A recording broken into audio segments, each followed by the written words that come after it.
Merci Dorian. Nous sommes ravis de participer à ce webinaire organisé par Stratexio avec notre réseau INEYER, créé par le cabinet Fidal et par le cabinet Luther, cabinet allemand qui est depuis de nombreuses années en Asie. Nous accompagnons les entreprises et les particuliers sur l'international. Alors, pour plus de clarté dans nos propos, nous allons prendre l'exemple d'une société Gummitime. C'est une PME française qui fabrique et commercialise des bonbons et qui souhaite se projeter à l'international. Notre fabricant de bonbons rencontre à l'occasion d'un forum une société étrangère qu'on appellera Sugarist. Cette société étrangère importe et distribue des sucreries en Asie.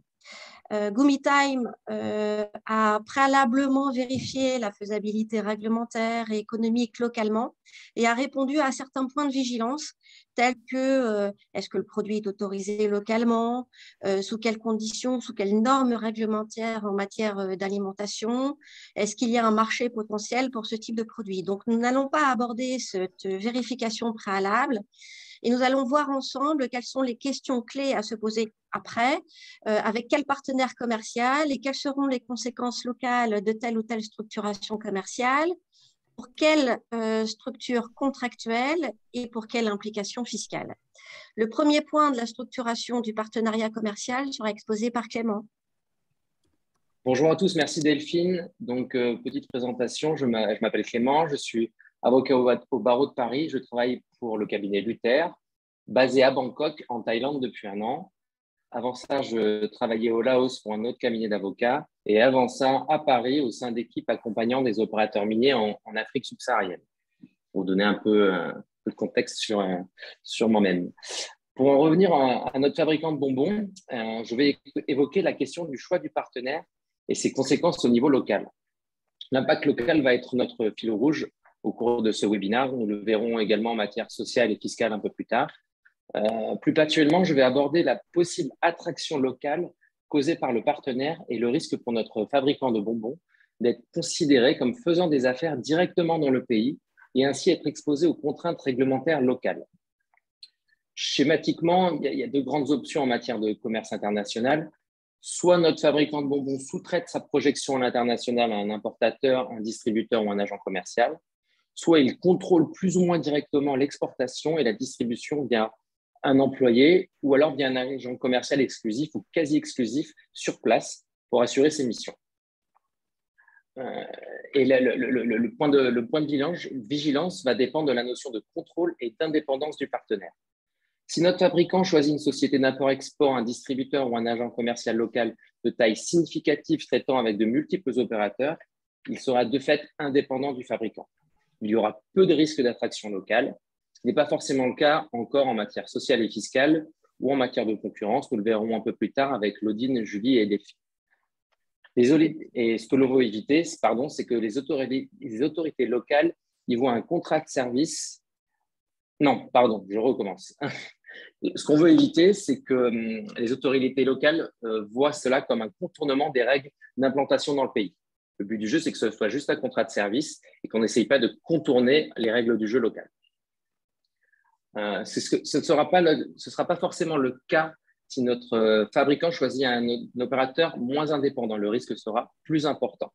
C'est-à-dire que si notre fabricant de bonbons confie cette mission en interne à un employé ou délègue un acteur local qui agira en tant qu'agent commercial exclusif ou quasi exclusif, le risque est d'être considéré comme faisant des affaires directement dans le pays et ainsi être exposé aux contraintes réglementaires locales qui peuvent être lourdes, et notamment en Asie du Sud-Est. La Thaïlande où j'exerce, le Laos où j'ai exercé sont des pays extrêmement protectionnistes. La plupart des activités économiques y sont restreintes d'une manière ou d'une autre. Donc, notre fabricant, s'il veut pénétrer ce marché, devra éviter d'être exposé à ces contraintes locales. Ces contraintes sont lourdes, donc je le disais, il peut avoir l'obligation de la création d'une entité juridique, avoir un capital minimum, l'obligation d'un partenaire local parfois majoritaire et surtout l'obtention d'une licence ou d'un permis auprès du ministère du Commerce. Les autorités veulent à tout prix éviter le contournement de ces règles via la création d'un contrat d'agence commerciale ou d'un contrat de distribution déguisé. Donc, comment notre fabricant de bonbons va éviter l'attraction des règles locales. Il n'y a pas vraiment de règles précises, c'est plus de la pratique qui a dégagé cela. Donc, premièrement, si on choisit un partenaire non exclusif, c'est-à-dire un agent commercial ou un distributeur dont le portefeuille de clients est significatif, c'est-à-dire qu'il n'a pas pour seul client notre fabricant de bonbons, il y a moins de risques. Aussi, si l'agent commercial n'est pas un employé ou n'a pas de directive directe depuis notre fabricant de bonbons, l'Odin rebondira sur ce sujet plus amplement. De ne pas réaliser de transactions locales, c'est-à-dire pas de signer de contrats ni verser de sommes d'argent en monnaie locale, de ne pas prospecter trop activement, et plus généralement toute activité que pourrait réaliser un bureau de représentation de cette société implantée dans le pays. Donc, les exemples à risque que l'on voit, nous, en pratique ici, c'est par exemple l'utilisation d'un VIE ou d'un stagiaire qui assure la prospection de l'entreprise, de notre fabricant de bonbons, et généralement hébergé soit par une chambre de commerce locale, soit pour une autre société. Ce n'est pas forcément interdit, mais ce n'est pas explicitement autorisé. Donc, il faudra au cas par cas vérifier dans chaque juridiction s'il n'y a pas un risque trop important de projection locale en utilisant un VIE ou un stagiaire sur place. L'autre option, évidemment, c'est de prospecter soi-même. Donc, notre fabricant de bonbons en vacances en Thaïlande, pour prendre l'exemple de la Thaïlande, en profite pour faire la tournée des distributeurs et essayer de vendre ses bonbons. Tant qu'il fait ça une fois ou 2 fois par an, ça va, mais plus la récurrence des opérations est avérée, plus il y a un risque d'attraction locale et d'être considéré comme faisant des affaires sur place. Donc, à garder en tête, c'est la limitation de son exposition locale, sous-traiter, si possible, à quelqu'un de façon claire, c'est-à-dire un importateur ou un distributeur sur place, réaliser le moins d'opérations personnellement au niveau local, et enfin, évidemment, pas vu, pas pris, car tout est évidemment une question de contrôle sur place. J'en profite pour laisser maintenant la parole à Lodine qui va nous parler des aspects de droit social. Bonjour à tous, Lodine Daniel. Donc moi, je suis installée à Singapour. J'exerce en droit social. J'ai exercé en droit social pendant 8 ans à Paris, principalement dans les cabinets anglo-saxons, avant d'arriver à Singapour. Et j'ai rejoint le cabinet Luther depuis 8 mois. Ici, j'exerce principalement en droit du travail, en droit de l'immigration, étant donné que c'est une matière cruciale pour les sociétés étrangères qui s'établissent à Singapour, et en droit des données personnelles. Donc, je vais pour ma part aborder la question du risque social qui peut se poser dans la relation avec un agent commercial qui aura été nommé par notre société de bonbons Gumitime pour essayer de commercialiser ces fameux bonbons. En effet, il va falloir être assez vigilant quant aux conditions concrètes dans lesquelles l'agent va exercer ses missions, car il peut y avoir un risque de requalification de ce contrat, quel que soit le nom qui lui a été donné, quelles que soient les clauses qui étaient incluses dans le contrat. Il peut y avoir un risque de requalification de ce contrat en contrat de travail. Ce risque, évidemment, il varie beaucoup d'une juridiction à une autre. Malgré tout, on peut essayer de discerner 3 critères principaux qui sont retenus un peu partout et qui sont finalement assez similaires à ceux qui sont retenus en France par la jurisprudence pour définir la qualité de salarié. L'exercice des juridictions est souvent assez similaire. L'idée, c'est vraiment d'avoir une analyse multifactorielle, un faisceau d'indices. On va analyser la situation globale de l'agent commercial ou du travailleur indépendant pour déterminer s'il est ou non salarié. Le premier point, c'est le contrôle dans l'exécution des missions par la société Gumitime en France. On va regarder qui décide des méthodes de travail, qui détermine les délais d'exécution des missions, qui fournit en réalité le travail, qui décide du recrutement des autres salariés si l'équipe est appelée à se développer, et également le mode de rémunération qui est choisi. Est-ce que l'agent est payé à la commission? Est-ce qu'au contraire, il est payé en fonction de son temps de travail? On va regarder également qui fournit les moyens de travail, les outils de travail, qui a payé le téléphone, l'ordinateur par exemple. Et ensuite, on va regarder également de manière plus générale la balance des intérêts économiques. Est-ce qu'il y a un partage des risques, un partage des bénéfices entre les deux acteurs, ou est-ce qu'il y a une exclusivité? Le critère de l'exclusivité, Clément le mentionnait tout à l'heure, mais effectivement, là encore, en droit du travail, il est très important parce qu'il peut conduire à retenir la qualité de salarié et non pas d'agent commercial indépendant. Les conséquences d'une requalification sont évidemment, là encore, très variables en fonction des différents pays parce qu'elles dépendent du droit du travail applicable. Est-ce que le droit du travail est très pro-salarié et entraîne des avantages très significatifs pour un travailleur par rapport au statut d'indépendant? Et il dépend également du système de protection sociale. Est-ce qu'il y a des cotisations sociales qui auraient dû être versées par l'employeur et qui ne l'ont pas été en cas de situation indépendante, de situation de freelance.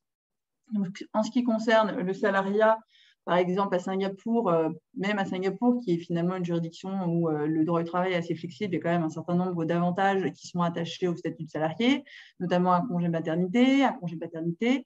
Donc, c'est peut-être à l'occasion de ce type d'événement que l'agent commercial peut avoir le souhait de demander la requalification de son contrat.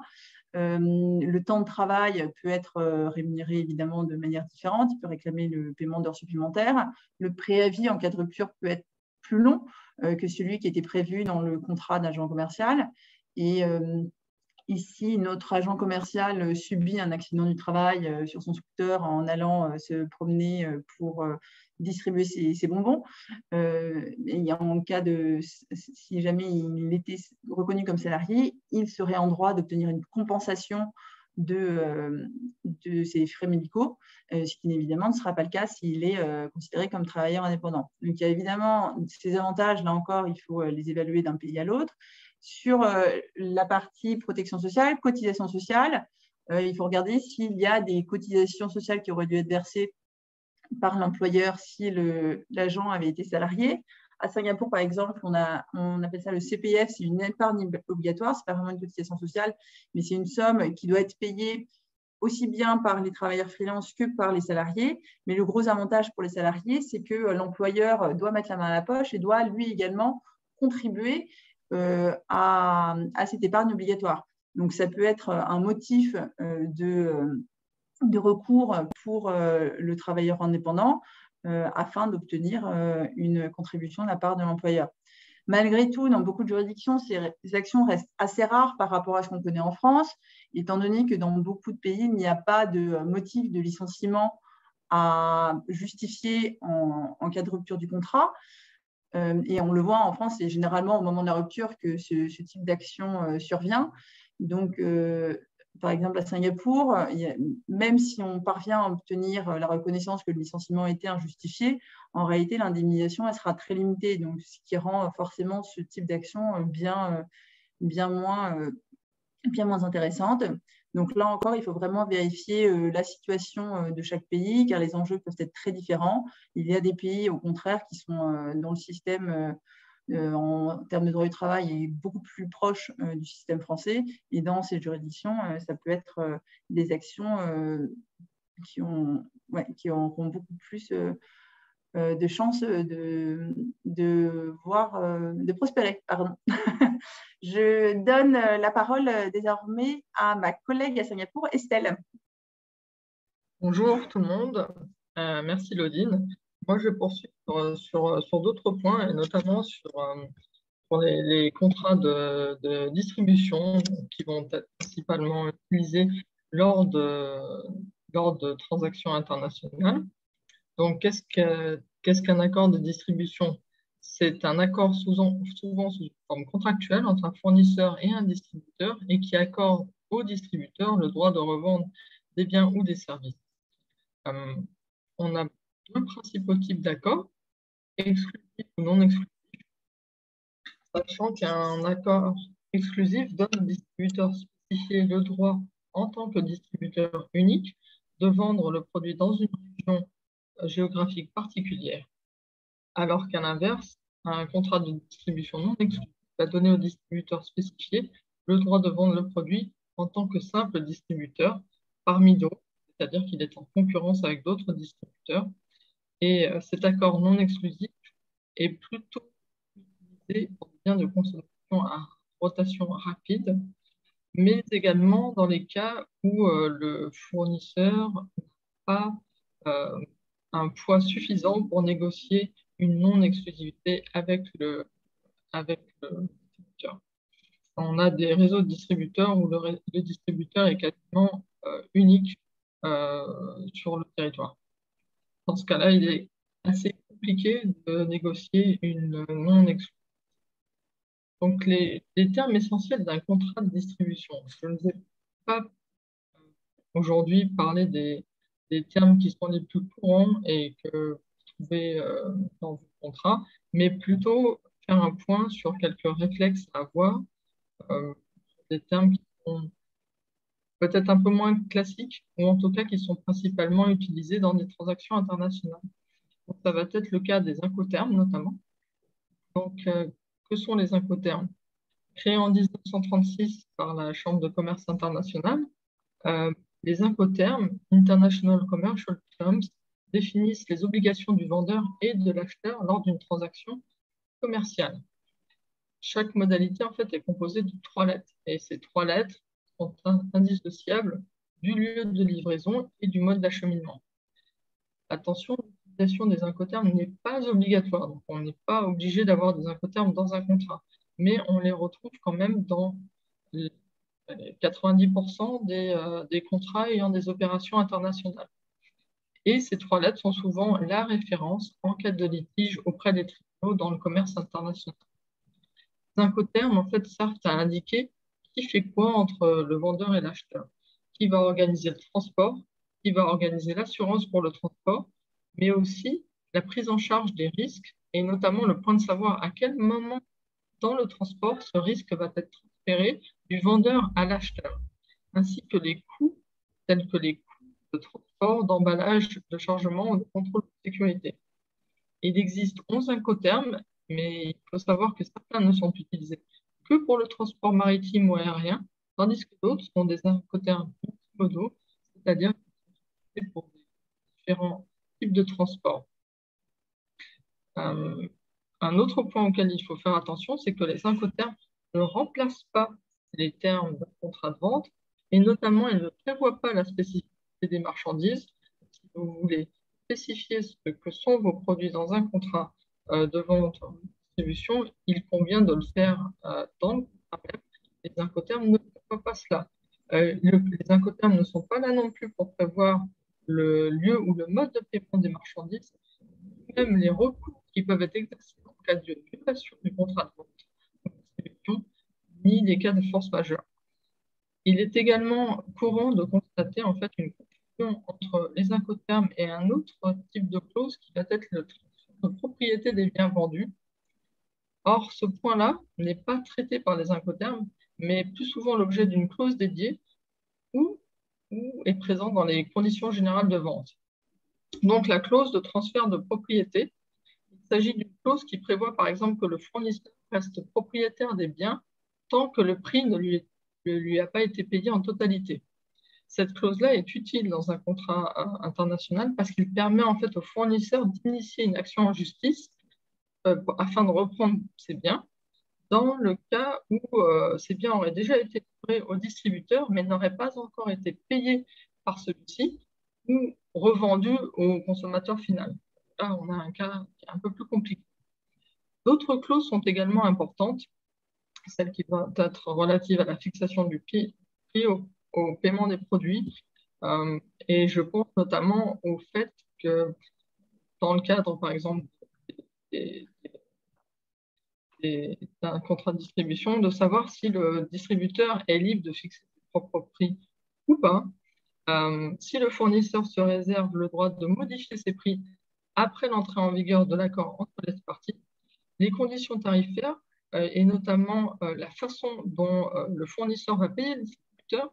Par exemple, si un crédit fournisseur est prévu, il est important d'en définir peut-être un seuil, un cap, comme on dit, en particulier à l'international, pour ne pas être trop exposé dans le cadre où ce distributeur déciderait de passer commande d'une quantité très importante de bonbons en utilisant ce crédit fournisseur. Donc, si aucun seuil n'est prévu, on peut avoir dans la relation commerciale à un moment donné si les bonbons ne sont pas vendus.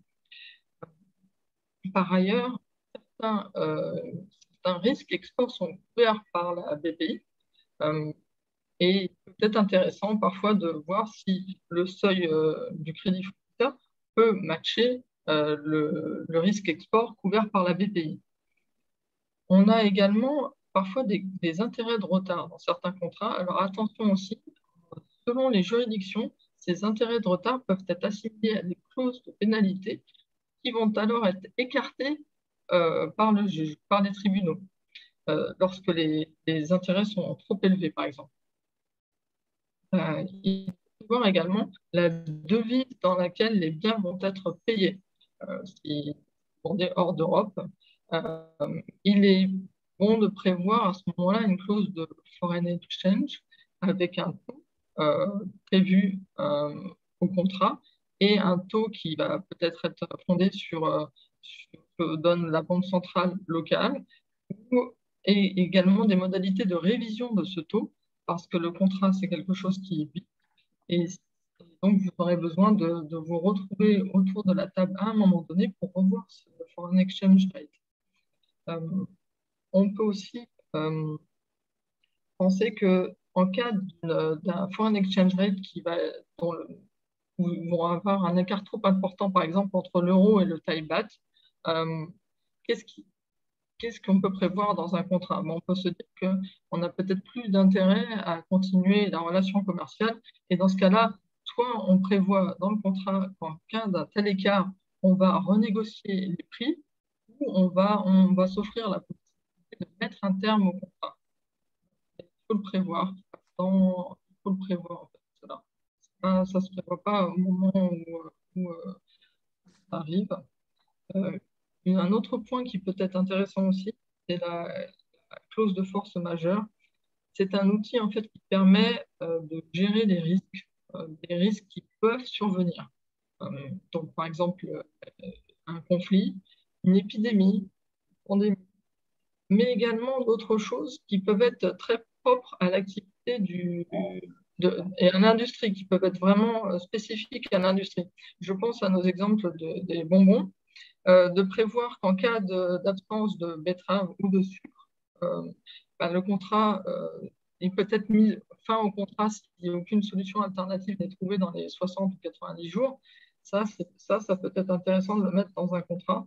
Je prends l'exemple des bonbons, mais on a vu avec la moutarde assez récemment qu'en l'absence de graines de moutarde, ça devient compliqué de fabriquer de la moutarde.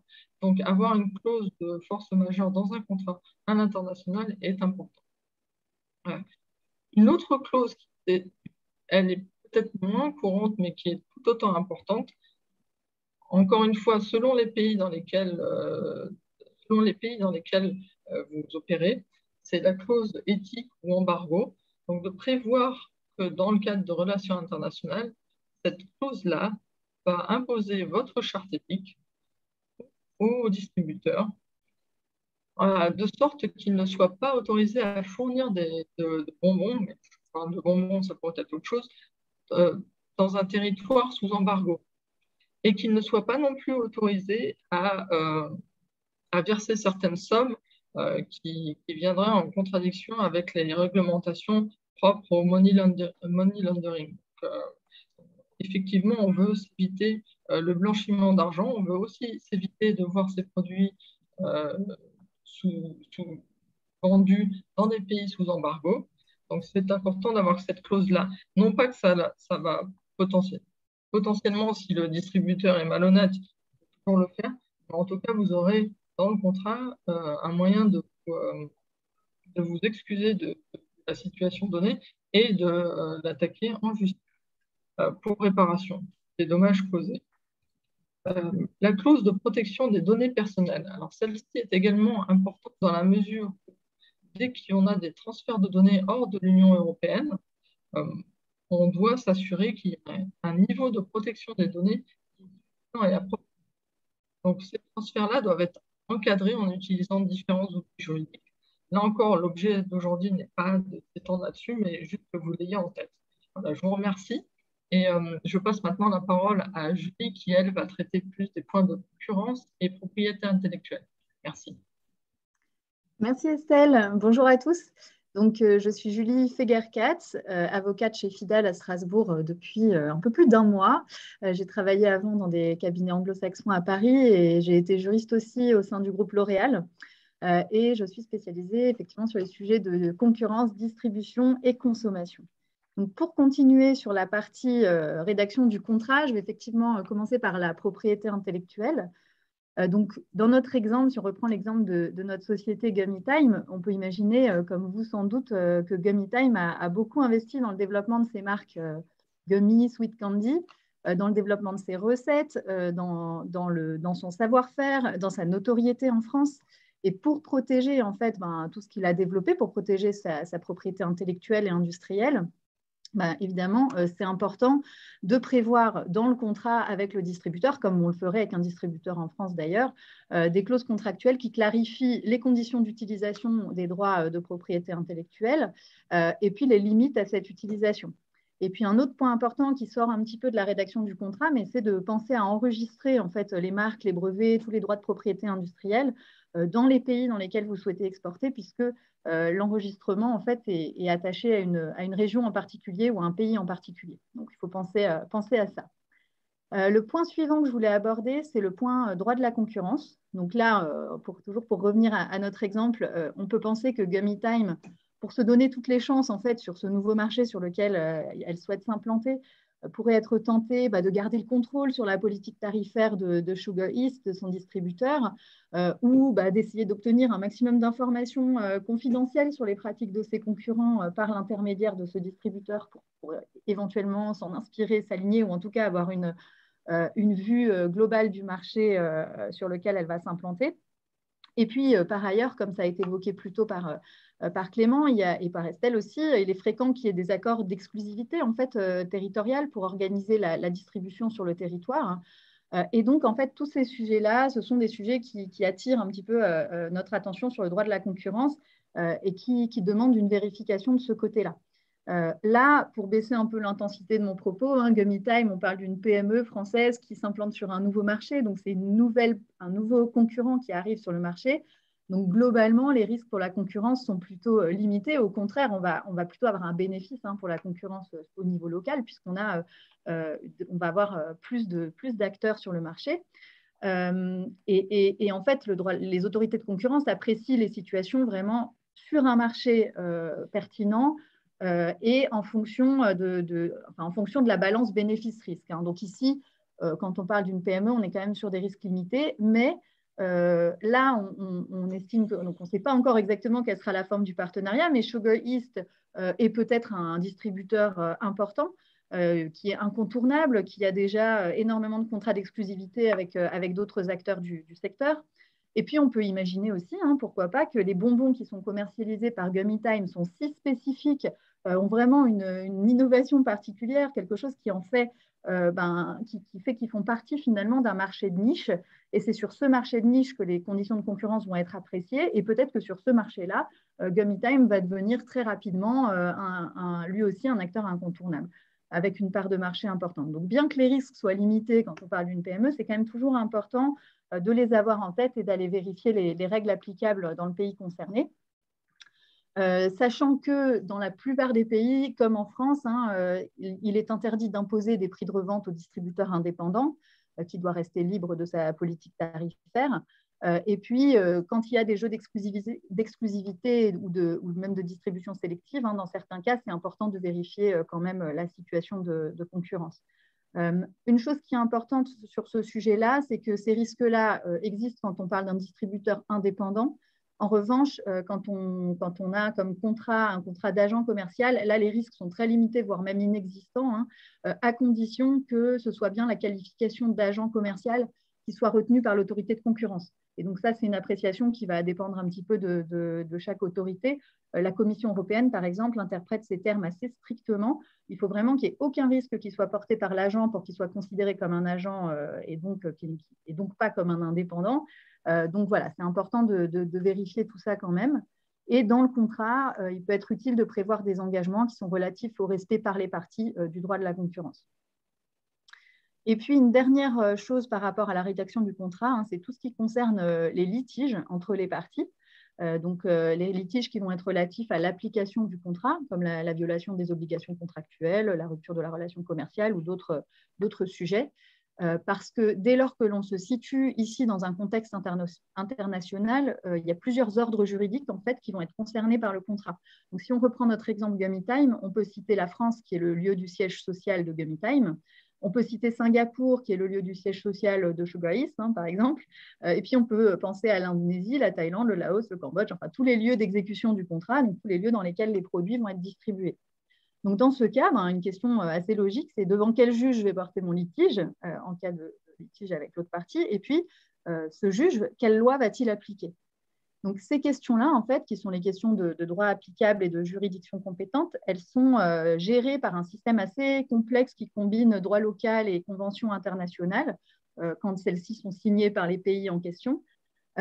Et du coup, selon la nature du contrat et les pays concernés, on peut se retrouver dans une situation un peu ubuesque où on a un juge compétent qui va appliquer une loi qui n'est pas la sienne et qui va rendre un jugement qu'on ne va pas réussir à faire appliquer ou exécuter dans notre pays.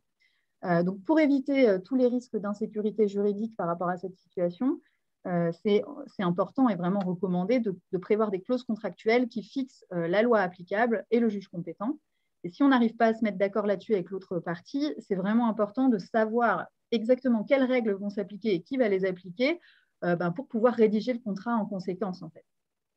Et quand je dis si on n'arrive pas à se mettre d'accord, c'est parce qu'en fait, ce n'est pas si évident finalement de se mettre d'accord sur ce sujet, puisque chaque partie va avoir logiquement une préférence pour son propre système juridique, puisqu'un système juridique, pas juste un ensemble de lois, c'est aussi un reflet d'une culture avec laquelle chaque partie va être familière.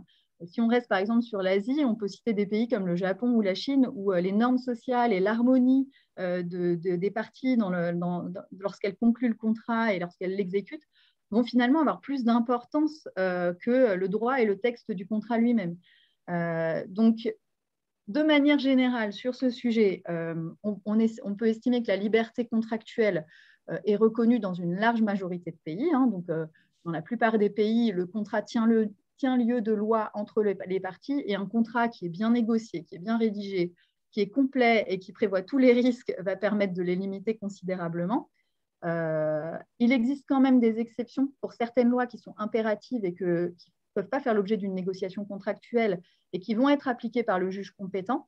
Donc ça, c'est le cas par exemple en France de tout ce qui concerne la rupture brutale d'une relation commerciale établie. Donc ça, ce sont des lois qui peuvent exister dans chaque pays et qu'il faut avoir en tête quand on rédige. Et en fait, d'où la nécessité pour rédiger un contrat international de se rapprocher à la fois de conseils en France, mais aussi de conseils sur place qui sont spécialistes du droit local et qui vont pouvoir amener une stratégie qui sera bonne pour vous. Et puis, une dernière option que je voulais évoquer quand même par rapport au litige, c'est la possibilité de prévoir contractuellement de recourir à l'arbitrage international, parce que cette solution, elle présente quand même plusieurs avantages. D'abord, la rapidité des procédures dans la plupart des pays par rapport à une procédure judiciaire. Le fait que les arbitres sont des professionnels qui vont être spécialistes des contrats et des partenariats internationaux et qui vont avoir peut-être plus de pragmatisme et une lecture un peu différente de la situation. Et puis, les arbitres, en fait, ont la possibilité d'appliquer des règles internationales harmonisées, en fait, comme les principes unidroit qui ont été définis par les chambres de commerce internationales, ou alors en Europe, les principes européens du droit des contrats. Et donc, on sort un petit peu de ces questions complexes pour avoir une solution plus pragmatique. Et bien qu'on puisse avoir une idée reçue comme quoi c'est plus coûteux, il y a des pays, en fait, il y a des juridictions dans lesquelles ça sera non seulement plus efficace, mais aussi plus économique, comme à Singapour, par exemple. C'est important, là aussi, d'évaluer toutes les opportunités. Et du coup, je finis cette partie sur le contrat pour laisser la parole à Delphine, qui va aborder la troisième grande question à se poser, celle de la fiscalité. Oui, rebonjour à tous. Merci Julie. Alors moi, je suis Delphine Billot-Barré, avocate au barreau de Lille. J'ai 25 ans d'expérience dans des groupes d'entreprises implantés un peu partout dans le monde. J'accompagne depuis 1 an les entreprises et les particuliers au sein du département fiscal de Fidal Lille. Alors, concernant les implications fiscales, je dirais qu'une attention particulière doit également être apportée en matière fiscale. On l'a vu sur le juridique et sur le social. Mais quand bien même la société Gumitime ne s'installe pas dans le pays et contracte simplement avec un tiers étranger comme Sugarist pour développer un business local, il faut y prêter une attention particulière. En l'absence d'installation fixe d'affaires, la plupart des conventions de non-double imposition qui suivent le modèle OCDE retiennent qu'une entreprise d'un État peut avoir un établissement stable dans l'autre État lorsqu'il est représenté par un agent dépendant. Ainsi, Gumitime pourrait donc être imposée dans le pays où elle développe un business avec Sugarist, dès l'instant où ce dernier peut être qualifié d'agent dépendant de Gumitime. Alors, qu'est-ce qu'on entend par établissement stable au sens de l'impôt sur les sociétés? La notion d'établissement stable, qui est définie bien souvent dans les articles 5 du modèle OCDE, permet de déterminer si une activité industrielle ou commerciale est imposable dans l'état d'exercice de cette activité et non dans l'état du siège social de la société, la France pour Gumitime. Chaque droit interne donc et chaque convention fiscale signée par les États comporte une définition précise de cet établissement stable et il faut donc s'y référer. L'expression établissement stable désigne une installation fixe d'affaires, comme donc on a des exemples, une liste non limitative, ceci dit, de sièges de direction, succursales, bureaux, usines, ateliers, ça peut être des chantiers de construction. On expose quand même bien souvent dans les modèles de l'OCDE que les zones de stockage ne seraient pas considérées, alors ça dépend des pays, mais ne seraient pas considérées au sens de l'impôt sur les sociétés comme établissement stable. Donc, on pourrait tenter de se dire que la société Gumitime, n'ayant pas d'installation fixe localement, échapperait aux contraintes de l'impôt local. C'est pas si simple parce qu'un simple contrat peut qualifier un établissement stable dès lors que le partenaire commercial est un agent dépendant. Et alors, qu'est-ce qu'on entend par agent dépendant sur le plan fiscal? Est-ce que lorsque la société Gumitime contracte avec Sugarist des clauses d'exclusivité, est-ce qu'elle, lorsqu'elle contracte des clauses de non-concurrence, lorsqu'elle fixe des conditions tarifaires des produits vendus localement, est-ce que dans ces cas-là, Sugarist peut encore être considéré comme agent indépendant? Alors, l'agent dépendant, qu'il soit personne physique ou morale, est défini comme celui qui agit pour le compte de l'entreprise résidente de l'autre État et qui conclut habituellement des contrats ou joue habituellement le rôle principal qui mène à la conclusion de contrats et de façon routinière. Et que l'entreprise telle que Gumitime n'apporte aucune modification d'importance par rapport à la signature de ce contrat. Alors, est-ce si simple, dans ce cas-là, d'éviter la qualification d'établissement stable dès lors qu'il y a contrat avec un tiers totalement étranger et indépendant comme Sugarist? Pas tout à fait non plus, parce que le statut d'agent indépendant n'est pas toujours reconnu à une personne, par exemple, qui agit de manière exclusive ou quasi exclusive. Donc, si on se réfère à certaines pratiques ou à certaines législations locales, si je prends par exemple la législation brésilienne, au Brésil, on utilise le concept de présence imposable plutôt que celui d'établissement stable. Et ça voudrait dire qu'une société comme Gumitime, qui peut être traitée comme résidente si elle opère au Brésil, soit dans un lieu fixe, soit via un mandataire qui a le pouvoir de conclure des contrats, tout simplement au Brésil, au nom et pour le compte de Gumitime. Donc, c'est assez large. Si on prend par exemple le cas du Canada, la législation précise qu'une définition de l'agent indépendant va être établie en fonction de plusieurs indices. Donc, on va aller chercher si Sugarist est soumis à des instructions détaillées ou à un contrôle exhaustif par Gumitime, parce que de manière habituelle, on le sait, un mandataire indépendant n'est ni soumis à un contrôle significatif de la part de son mandant, surtout sur la façon dont il doit mener ses affaires ou dont il doit mener son travail, ni à des instructions détaillées du mandant en ce qui concerne l'exécution de son travail. On va aussi chercher qui supporte le risque d'entreprise. Est-ce qu'il est assumé par Sugarist? Est-ce qu'il est assumé par Gumitime? Si Sugarist vend des marchandises en son nom propre, plutôt qu'au nom de Gumitime. Et là encore, s'il agit en toute exclusivité ou en quasi-exclusivité avec Gumitime. En clair, n'est pas mandataire indépendant, notamment au Canada, qui veut. Et celui qui est soumis à des instructions détaillées et à un contrôle exhaustif de l'entreprise non résidente, en plus, s'il agit en exclusivité ou en quasi-exclusivité, a véritablement de grandes chances d'être qualifié d'établissement stable. Si on prend un autre exemple, juste pour voyager encore un peu, au Maroc, le droit local précise même que les opérations qui sont réalisées au Maroc et qui constituent un cycle commercial complet peuvent être imposables à l'impôt sur les sociétés locales, et y compris en l'absence d'établissement stable. Ce qui veut dire que, par exemple, si Gumitime a un fournisseur qui fabrique au Maroc, que le produit part chez Sugarist, qui est établi au Maroc et qui vend à sa clientèle marocaine, on est dans un cycle commercial complet et le Maroc n'a finalement que faire de savoir si on le qualifie d'établissement stable ou pas. On a de grandes chances d'être imposé sur les sociétés localement. On l'a vu aussi avec Clément pour le Laos et la Thaïlande, et comme d'ailleurs le plus souvent pour toute juridiction protectionniste, le risque d'établissement stable peut être très élevé si on n'accorde pas une attention particulière à la structuration contractuelle sur un plan juridique. Par rapport à son développement, le développement du partenariat ou le développement commercial. C'est pour cela que la structuration contractuelle en relation avec le business développé doit être soigneusement étudiée sur le plan fiscal. Sans bien évidemment bloquer votre développement économique à l'étranger, nous ne pouvons que vous inviter à réfléchir aux éventuels impacts fiscaux de vos relations commerciales avec l'étranger. Notamment et au-delà de l'impôt sur les sociétés possiblement applicable localement, l'entreprise peut être confrontée aussi à des problématiques de TVA, notamment à aussi une problématique de qualification d'établissement stable. Alors vous me direz, oui, on a compris pour l'établissement stable, Delphine elle l'a déjà expliqué. Oui, mais en fait, on a une toute autre définition de l'établissement stable en TVA qu'en matière d'impôt sur les sociétés.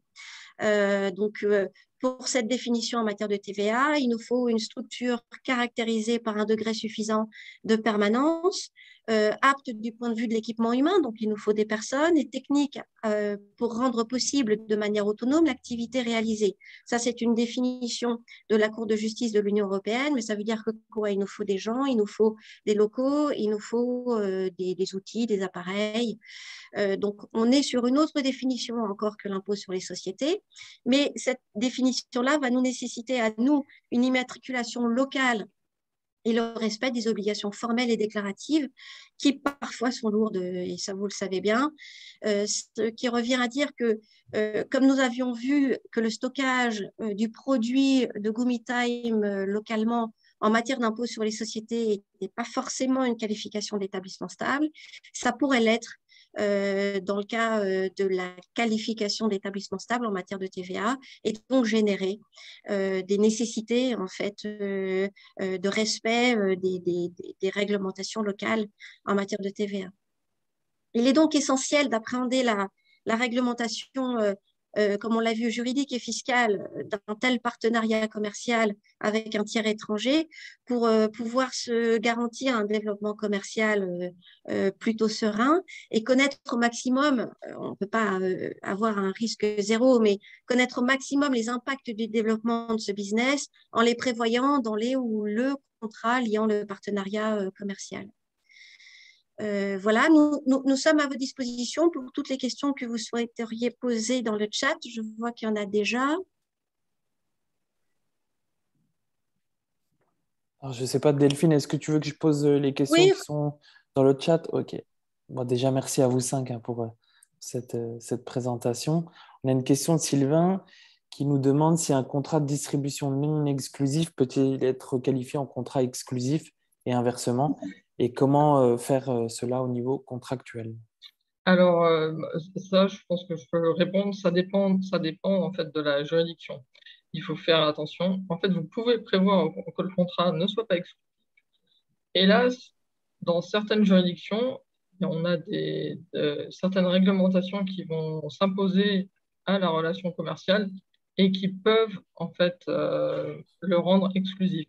C'est notamment le cas aux Émirats arabes unis où le simple fait d'enregistrer, par exemple, de légaliser, c'est-à-dire de notariser le contrat et de l'enregistrer en fait auprès du ministère de l'économie, va rendre l'agent sur place quasiment intouchable. C'est-à-dire que pour s'en débarrasser entre guillemets, mais pour en changer, euh, si jamais il ne vous plaisait plus, c'est quasiment impossible, à moins d'aller devant les tribunaux, qui n'est pas non plus recommandé parce que ça traîne et ça coûte quand même beaucoup d'argent. Donc ensuite, c'est la voie de la négociation, mais encore une fois, le distributeur peut être vraiment très gros et il fait souvent partie de très grandes familles.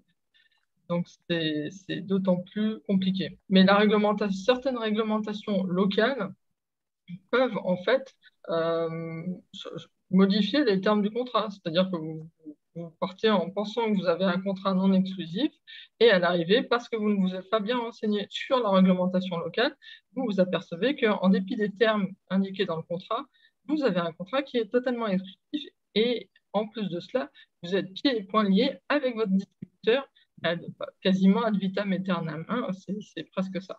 Dans certaines juridictions seulement.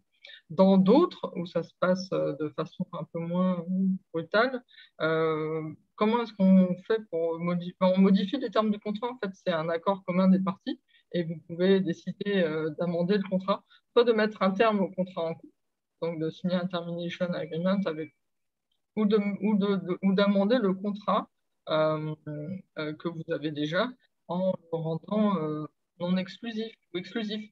Il est aussi possible de prévoir dès le début, dans le contrat, dès l'entrée, enfin, au moment de la rédaction de votre contrat initial, que si le distributeur ne parvient pas à vendre en dessous d'un certain seuil de produits, donc de bons ronds, le contrat puisse être automatiquement requalifié en contrat non exclusif si ce seuil-là n'est pas atteint.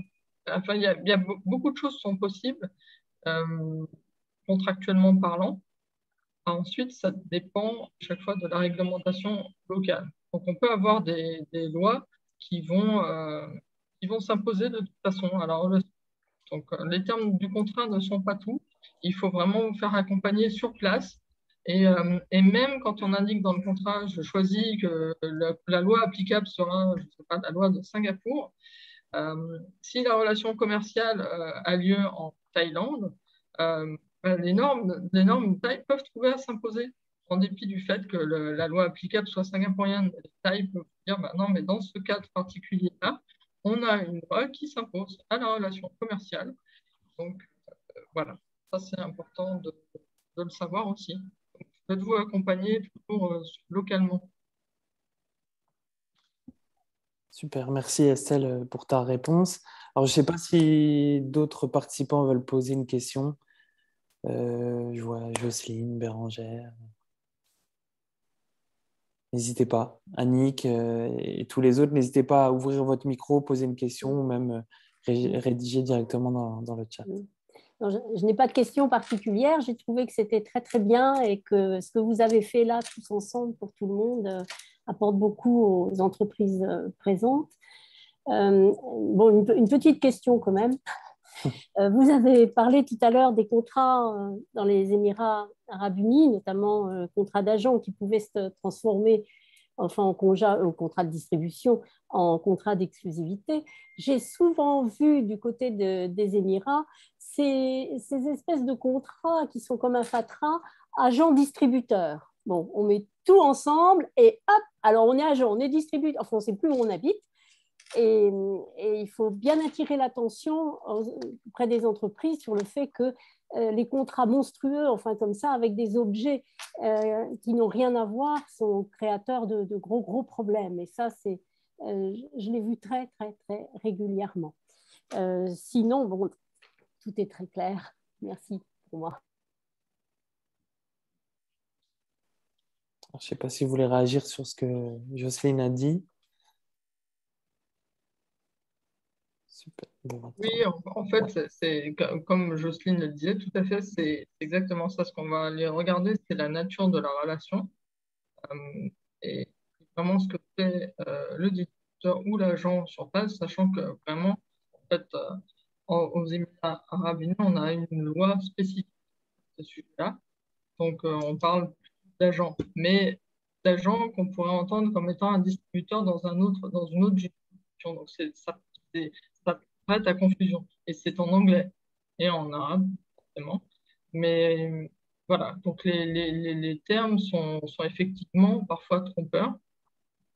Donc et comme le disaient Delphine et Julie, de voir aussi les conséquences que ça peut avoir en fait sur le fait que votre agent soit indépendant ou pas, les conséquences. Parce que, en effet, il peut être focalisé en autre chose. Ce n'est pas le cas. Voilà, on arrête ça là.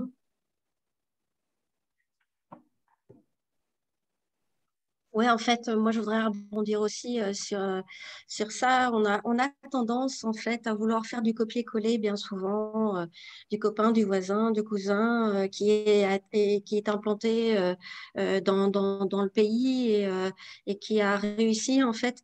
La problématique étant, c'est que déjà, toute notre process de pensée telle qu'on l'a franco-française, elle est un peu dénaturée parce que, comme le dit Estelle, en fait, il faut véritablement comprendre la culture locale, bien faire attention aux termes utilisés et se faire accompagner localement et d'avoir cette nécessité de pluridisciplinarité dans tous les domaines, en droit social, en juridique, en fiscal, mais aussi culturel, pour qu'à un instant T, on puisse véritablement comprendre comment on va développer et comment on peut véritablement rendre pérenne un business local sans avoir trop de contraintes ou sans avoir de litiges ultérieurs.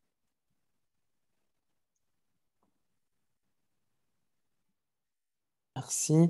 Alors, je ne sais pas s'il y a une autre question. N'hésitez pas, vraiment pas à ouvrir votre micro pour la poser directement à nos experts.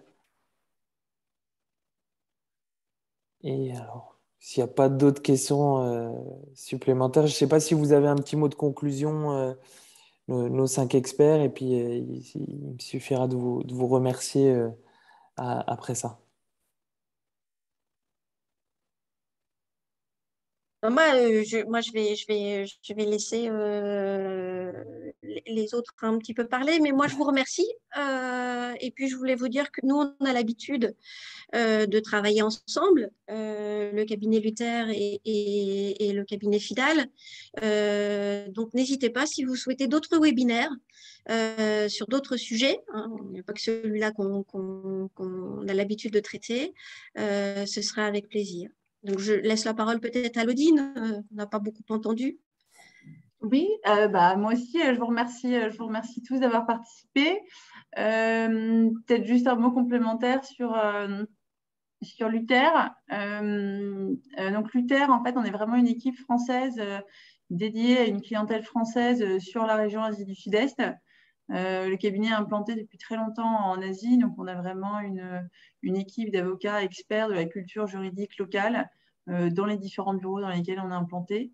Et on a l'habitude de traiter les sujets qu'on a abordés aujourd'hui. Moi, j'ai noté une question dans le chat. Je crois que c'est un commentaire de la part de Bérangère qui demandait s'il y a un petit résumé écrit pour être transmis. Peut-être qu'on pourra vous transmettre quelques notes, effectivement, le plan des différents points qui a été abordé aujourd'hui, si vous le souhaitez, pour avoir un support. Mais effectivement, on a fait le choix de ne pas avoir de support écrit aujourd'hui, justement pour rendre notre propos plus vivant. Super, merci Laudine. Et ben, il ne me reste plus qu'à vous remercier, vous 5, donc Delphine, Laudine, Julie, Estelle et Clément, pour la qualité de cette présentation. Et à tous les participants, vous allez recevoir un mail de remerciement avec les contacts de nos intervenants. Et j'intégrerai cette petite note et le lien de replay. Donc voilà, n'hésitez pas à poursuivre les échanges avec eux. Ils restent disponibles et vraiment, n'hésitez pas. Et voilà, donc je vous souhaite une bonne fin de journée à tous. Et puis, on se retrouve sur un prochain webinaire Stratexio. Merci à tous. Merci beaucoup. Merci beaucoup. Au revoir. Merci à tous. Merci. Au revoir.